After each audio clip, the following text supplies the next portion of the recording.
Por favor, irmãos, vamos abrir nossas Bíblias no primeiro capítulo do Evangelho de João. Você consegue para mim um GAM, por favor, Vivi? Obrigado.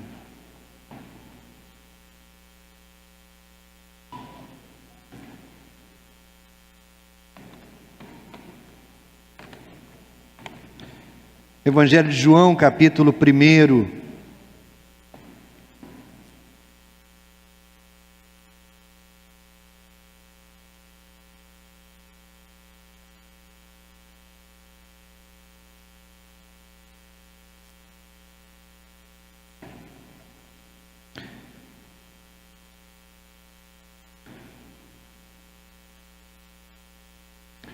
Nós estamos nessa série de estudos no livro de João, todo domingo de manhã, nós estamos versículo por versículo, essa é a sexta mensagem nesse capítulo 1 de João, com o tema Olhe para o Cordeiro de Deus. Nesse primeiro capítulo de João, irmãos, nós aprendemos sobre quem é Jesus. Quem é Jesus?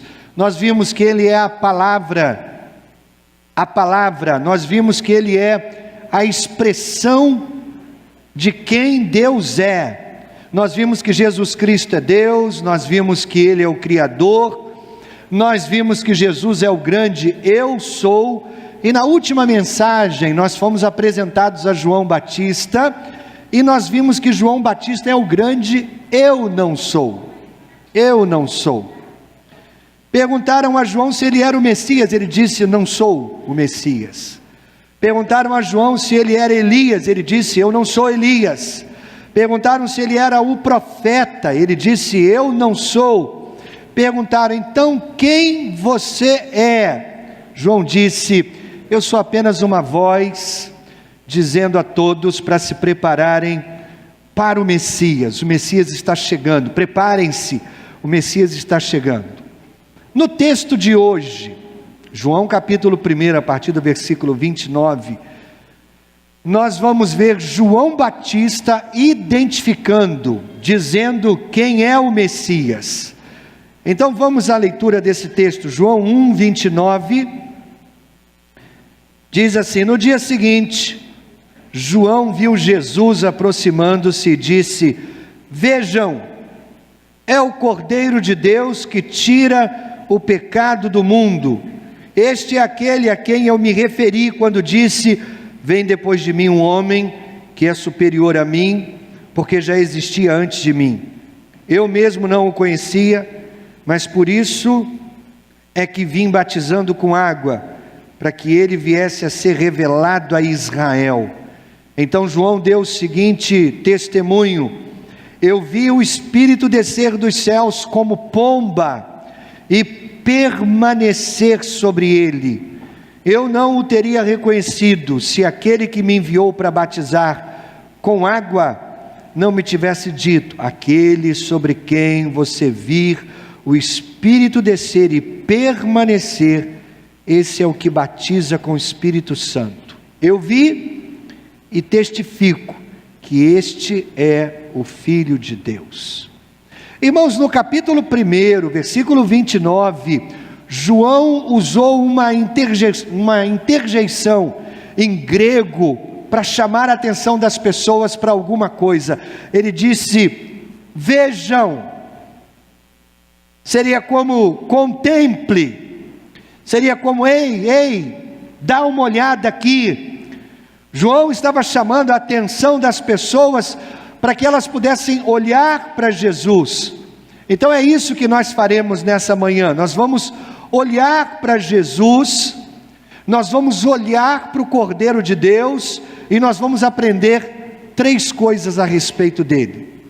Olhe para o Cordeiro de Deus e aprenda 3 coisas. A primeira: Jesus é o Cordeiro de Deus que tira o nosso pecado. Ele é o Cordeiro de Deus que tira o nosso pecado. João disse em João 1, 29, vejam, é o Cordeiro de Deus que tira o pecado do mundo. Agora, você pode imaginar essa cena. João está no deserto, milhares de pessoas foram ao seu encontro para ouvir a sua mensagem, para receber o seu batismo de arrependimento, e um dia, João vê Jesus caminhando até eles, e aí João interrompe o sermão, João interrompe o que ele está fazendo, e João aponta o dedo para Jesus e grita: vejam, esse é o Cordeiro de Deus, que tira o pecado do mundo. Essa foi, irmãos, uma afirmação incrível, magnífica. A Bíblia tem muito a falar sobre ovelhas, cordeiros. Nós encontramos a palavra cordeiro, ou a palavra ovelha, ou a palavra rebanho na Bíblia mais de 600 vezes. Mas sabe quantas vezes a expressão Cordeiro de Deus aparece? Apenas 2. Aqui em João 1:29, e repete no versículo 36. Cordeiro de Deus. Vamos explorar essa ideia. Qual é a ideia por trás de Jesus ser o Cordeiro de Deus? A pergunta no Antigo Testamento era essa: onde está o Cordeiro? Essa era a pergunta de todo o Velho Testamento. Irmãos, há uma simetria incrível na Bíblia. O Antigo Testamento e o Novo Testamento, eles se encaixam perfeitamente. Sem o Antigo Testamento, não poderíamos apreciar, entender, compreender o Novo Testamento. Sem o Antigo Testamento nós não entenderíamos o Novo, e sem o Novo nós não conseguiríamos apreciar o Antigo. O Antigo faz muitas perguntas sem dar respostas. O Novo Testamento traz as respostas. Por exemplo, Caim perguntou a Deus: sou eu o guardião do meu irmão? Essa é a pergunta que Caim fez a Deus, depois que assassinou o seu irmão Abel. Sou eu o guardião do meu irmão? O Novo Testamento nos ensina que sim, nós somos, porque devemos amar o nosso próximo como a nós mesmos. O Antigo Testamento pergunta em Jó: se um homem morrer, ele viverá novamente? O Novo Testamento responde com Jesus dizendo: eu sou a ressurreição e a vida, aquele que crê em mim jamais morrerá, ou ainda que estando morto viverá. Mas, irmãos, na minha opinião, a grande questão, a questão mais importante do Antigo Testamento vem de Gênesis capítulo 22. Deus disse para Abraão que sacrificasse o seu único filho, Isaque. Então você vê Abraão e o seu filho Isaque subindo as encostas do Monte Moriá. Ele está carregando a lenha, Isaque está carregando a lenha, eles têm o fogo para o sacrifício, mas Isaque nota que está faltando alguma coisa. Eles não têm o cordeiro para o sacrifício.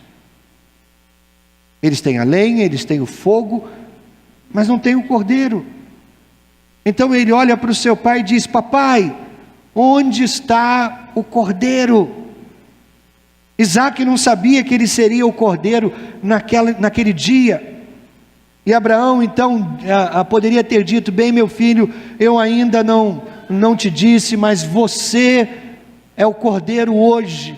Eu vou sacrificar você para provar o meu amor a Deus. Agora, vamos fazer um parênteses aqui, irmãos. Hoje nós vimos 3 pais consagrando seus 3 filhos, o Adonis, o Arthur e o Murilo.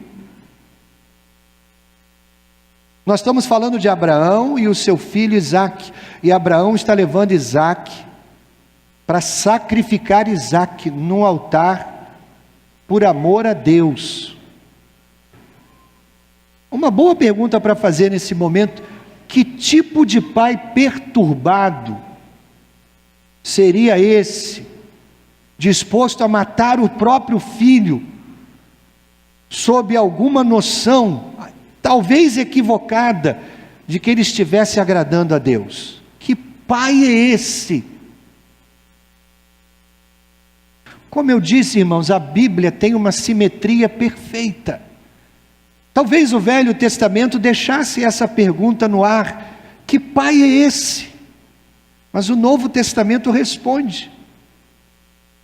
Quando a gente chega em Hebreus capítulo 11, versículo 19, nos é dito que Abraão tinha uma fé tão poderosa, que ele acreditava, mesmo que ele matasse o seu filho, que Deus o ressuscitaria dos mortos. Essa é a resposta. Deus vai trazer o meu filho de volta, eu não preciso me preocupar, a vida do meu filho está nas mãos de Deus. Então eu diria para o Wellington, eu diria para o Alessandro, eu diria para o Rafael, deixa de fato a vida dos filhos de vocês nas mãos de Deus. Eu e você não podemos fazer pelos nossos filhos o que só Deus pode fazer. Só Deus. Bom, isso foi só um parêntese.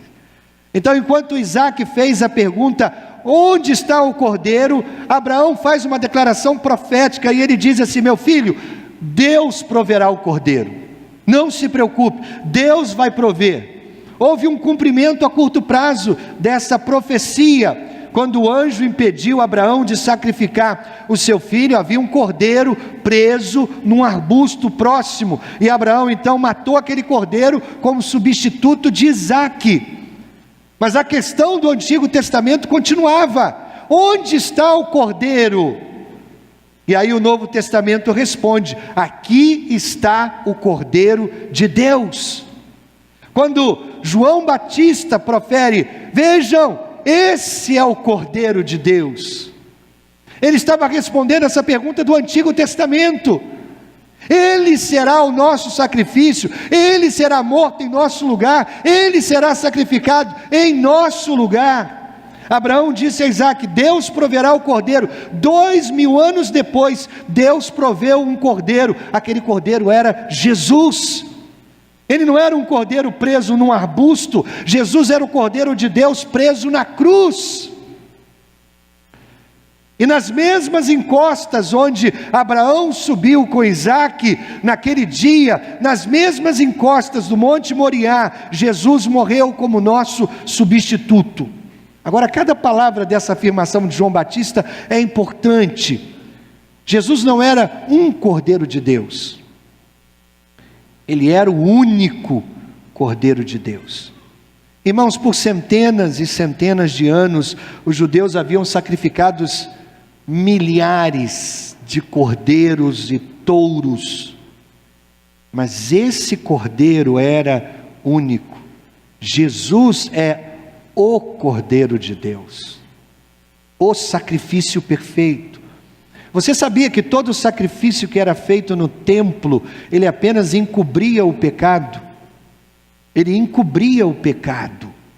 Os pecados não eram perdoados, eles eram encobertos, temporariamente. Mas João fez uma afirmação impressionante sobre o Cordeiro de Deus. Ele tira o pecado. Tira o pecado. Ele não apenas tiraria o pecado de Israel, ele tiraria o pecado do mundo inteiro. E veja, está no tempo presente, ele tira o pecado.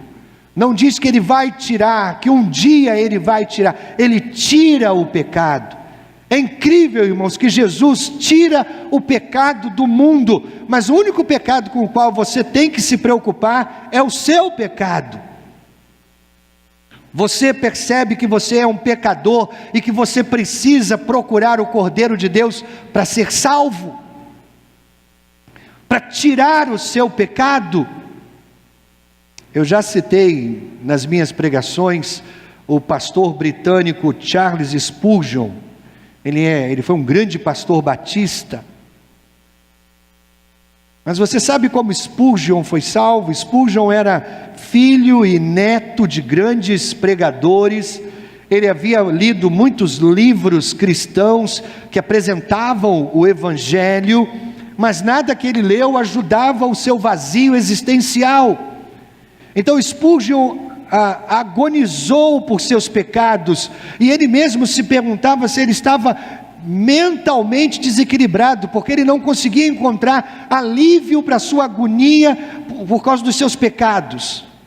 E aí, quando ele tinha 15 anos, ele estava caminhando para a igreja do seu pai, mas no meio do caminho houve uma grande tempestade, então ele não consegue chegar, ele entra numa viela, e tinha uma pequena igreja metodista, muito simples, estava acontecendo um culto, lá tinha 15 pessoas, e o pregador era um homem muito sincero, mas extremamente humilde, sem muita instrução.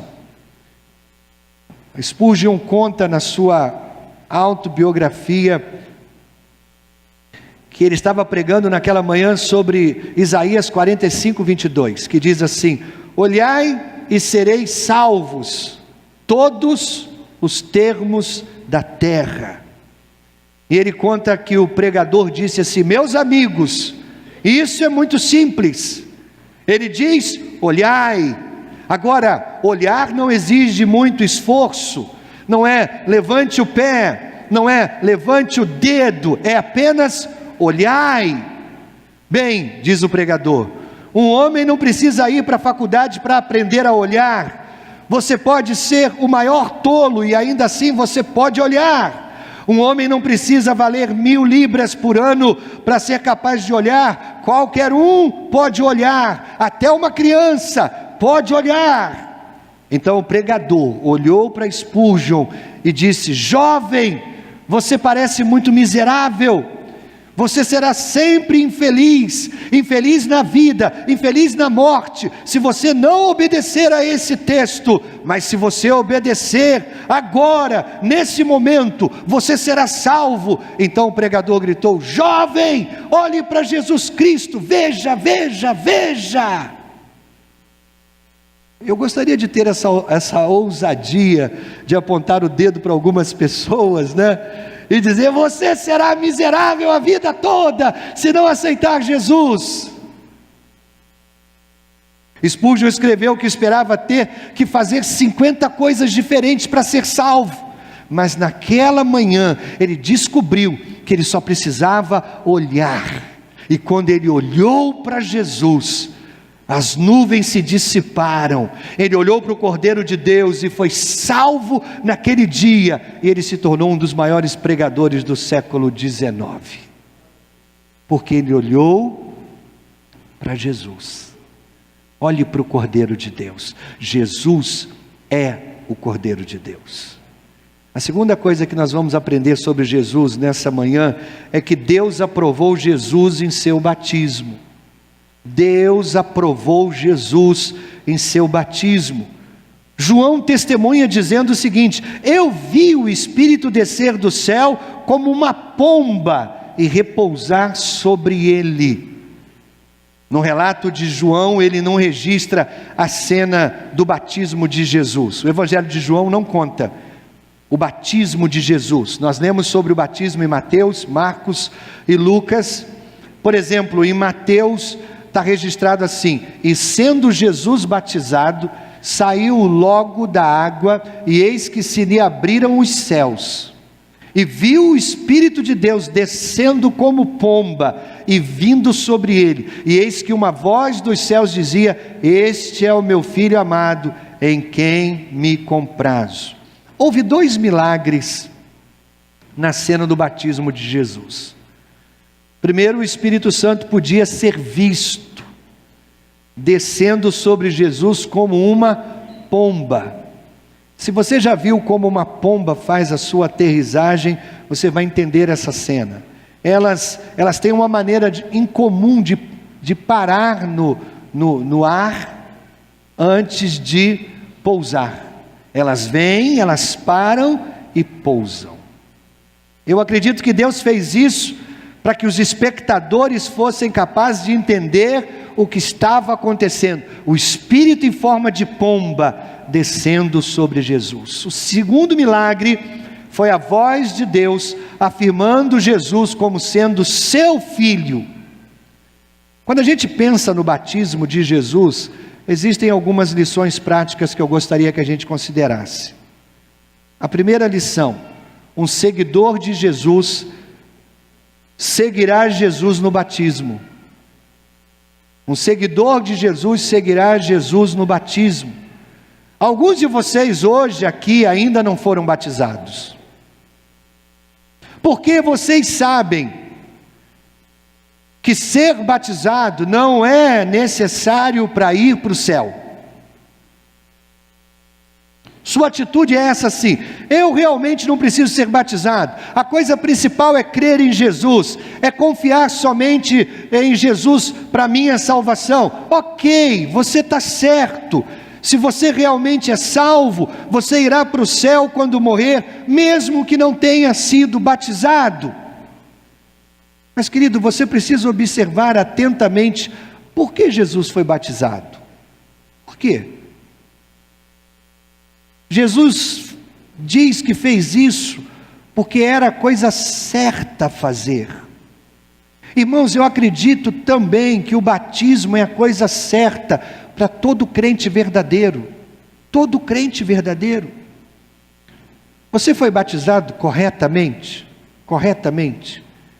Deixa eu compartilhar com você 3 palavras para você conferir se você foi batizado corretamente. As 3 palavras são método, significado e sequência.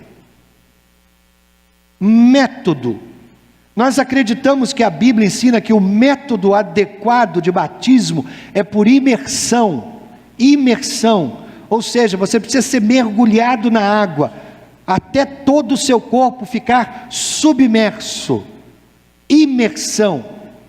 Nós acreditamos que o adequado significado do batismo é identificar-se com o Senhor Jesus na sua morte, sepultamento e ressurreição. E o batismo por imersão traz esse símbolo. Nós acreditamos que a sequência correta é se arrepender dos seus pecados primeiro, colocar sua fé em Jesus e depois voluntariamente ser batizado, como uma profissão de fé em Jesus Cristo. Então você tem método, você tem significado e você tem sequência. Você está demonstrando que Jesus é o seu Senhor quando você é batizado. Atos capítulo 2 diz assim: arrependam-se e cada um de vocês seja batizado. Primeiro o arrependimento, eu confio, sou salvo, depois eu mostro para o mundo que Jesus é o meu Senhor. Então você foi batizado por imersão, se identificando com a morte e ressurreição de Jesus. Você foi batizado depois de colocar sua fé em Jesus. Se não, siga o exemplo de Jesus. Dia 27 nós vamos ter um batismo e nós estamos preparando uma turma, não é isso mesmo? Dia 27, e nós estamos preparando uma turma para o batismo. Se você está sendo discipulado e você ainda não foi batizado, mas você sente no seu coração que já seguiu a sequência de arrepender-se, colocou sua fé em Jesus, agora você precisa publicamente testemunhar disso. O segundo ensinamento que eu tiro do batismo de Jesus é para os pais. Pais, digam aos seus filhos: eu amo vocês. Eu tenho orgulho de vocês. Irmãos, nessa cena do batismo de Jesus, nós podemos aprender uma grande lição com o único Pai perfeito que já existiu, o Pai Celestial. Quando Jesus foi batizado, o Pai disse 2 coisas. Ele disse assim: esse é o meu Filho amado, em quem eu estou muito satisfeito. Pais e mães também, pais e mães, é importante você elogiar o seu filho, pessoalmente, particularmente e publicamente. É importante. Aqui está como você faz isso. Diga a eles que você os ama. Depois diga que eles estão fazendo um bom trabalho. Diga. Foi o que Deus disse para Jesus: esse é o meu filho amado, em quem eu tenho prazer, em quem eu me comprazo. Pais, a pior coisa que você pode fazer com seus filhos é criticá-los, menosprezá-los na frente dos amigos deles. Não faça isso, mas a melhor coisa que você pode fazer por eles é dizer o quanto você os ama, o quão orgulhoso você é deles. Eu tenho um pai que sempre fez isso, e eu digo para você como foi bom isso na minha formação. Quantas vezes eu lembro na minha infância, na minha adolescência, meu pai me apresentando para os amigos deles, dizendo: isso aqui é meu filho, isso aqui é meu filho. O tom de voz dele dizia essas coisas: esse é o meu filho amado, em quem eu tenho prazer. Alguns de vocês dizem assim: esse é meu filho.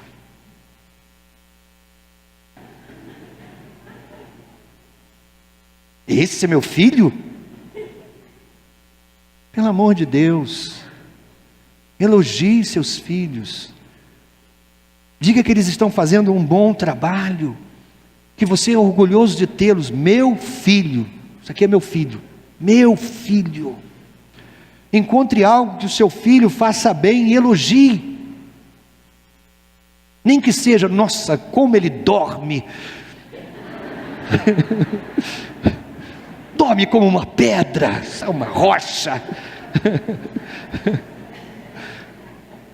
Encontre alguma coisa e elogie seu filho, elogie seu filho. Alguns de vocês estão pensando: bem, pastor, o meu filho está crescido agora, eu perdi a chance. Nada disso. Quantos anos Jesus tinha quando o pai disse isso para ele? Na casa dos 30 anos. Nunca é tarde. Nunca é tarde para expressar o seu amor, sua admiração por seu filho. Faça isso hoje, faça rapidamente, não espere amanhã, porque talvez vocês não tenham amanhã. Verdade. Isso é bom para o coração do filho. Tudo que seu filho possa estar esperando de você, seja apenas isso: amor, elogio.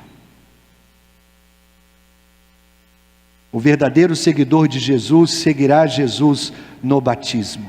Terceira e última lição sobre Jesus nesse texto: Jesus pode mergulhar você na plenitude do Espírito Santo. Plenitude.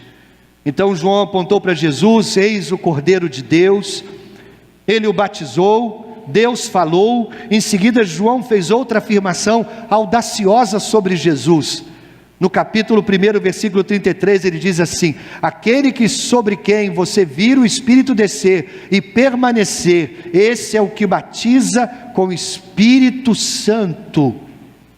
Algumas pessoas geralmente ficam confusas com isso, simplesmente porque pensam que há apenas um batismo, batismo na água. Não, irmãos.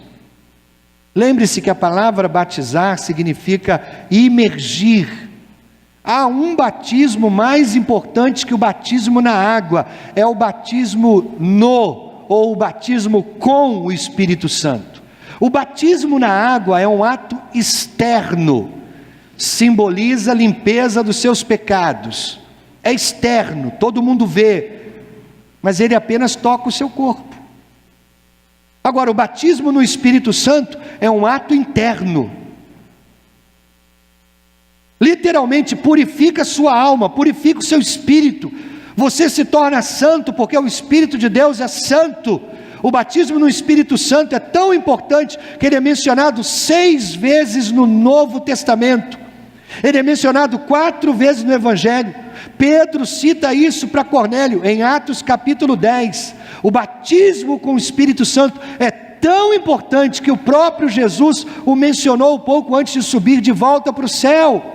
Atos capítulo 1, versículo 4 e 5, não saiam de Jerusalém, mas esperem pela promessa de Deus, da qual lhes falei, pois João batizou com água, mas dentro de poucos dias, vocês serão batizados com o Espírito Santo.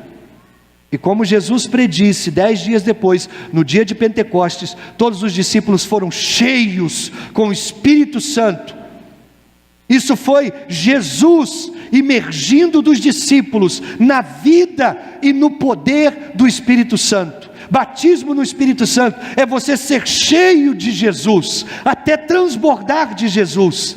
Ser cheio ou ser batizado com o Espírito Santo significa que você é totalmente imerso na vida de Deus. Muitos cristãos estão vivendo de acordo com os desejos da carne. A Bíblia chama isso de cristãos carnais.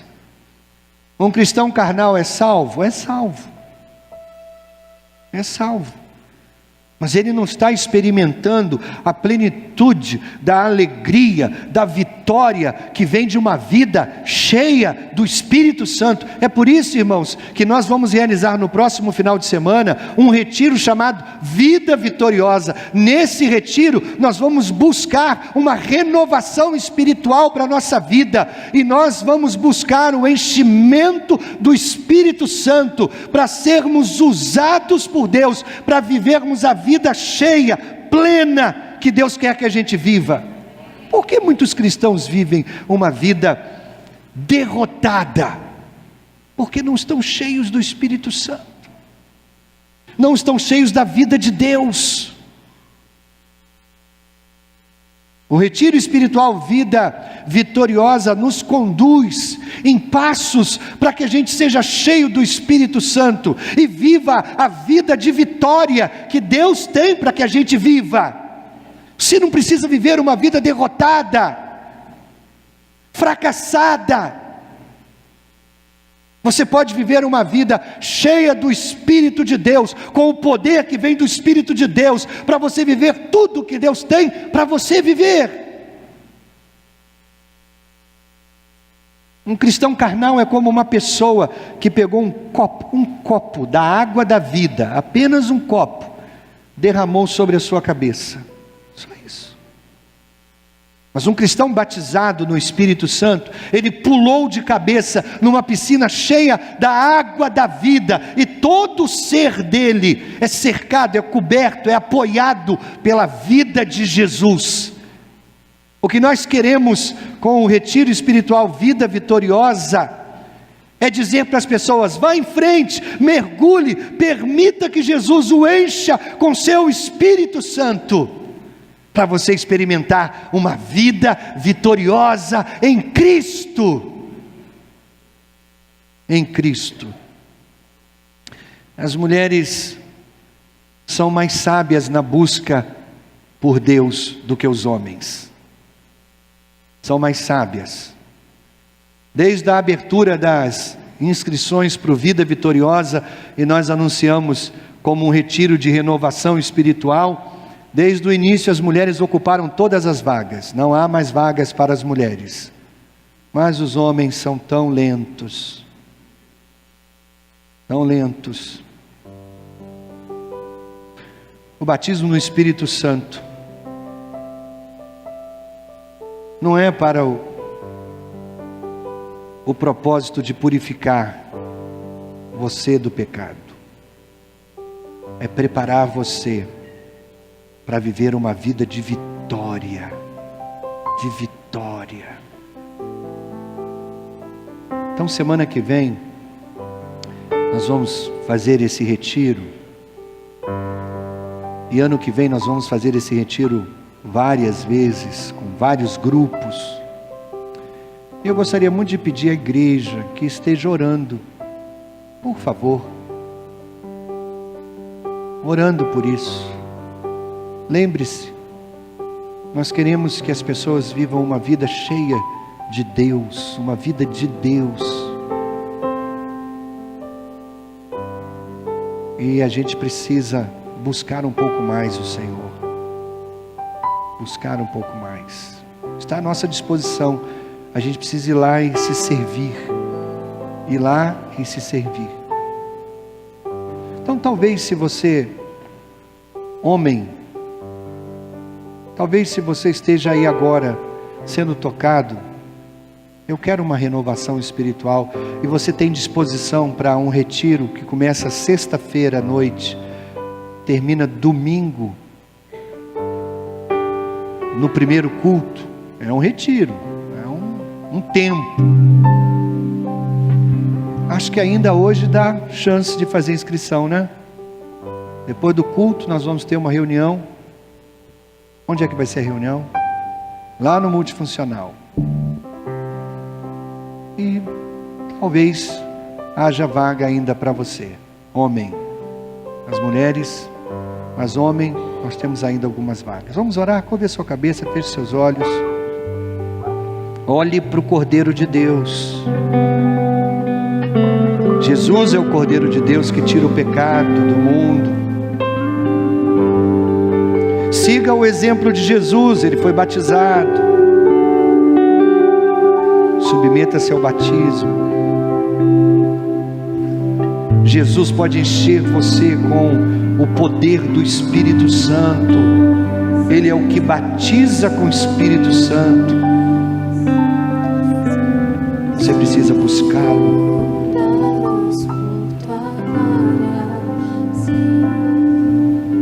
Você precisa buscá-lo.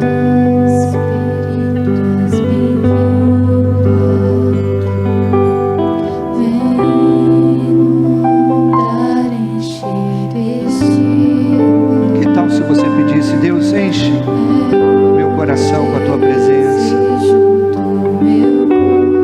Eu quero a vida de Deus em mim. Eu não quero viver uma vida de derrota, de fracasso, de tropeço, tropeça aqui, cai acolá. Não, quero viver uma vida cheia, plena, de vitória, uma vida pela fé, com a marca do Espírito Santo em minha vida.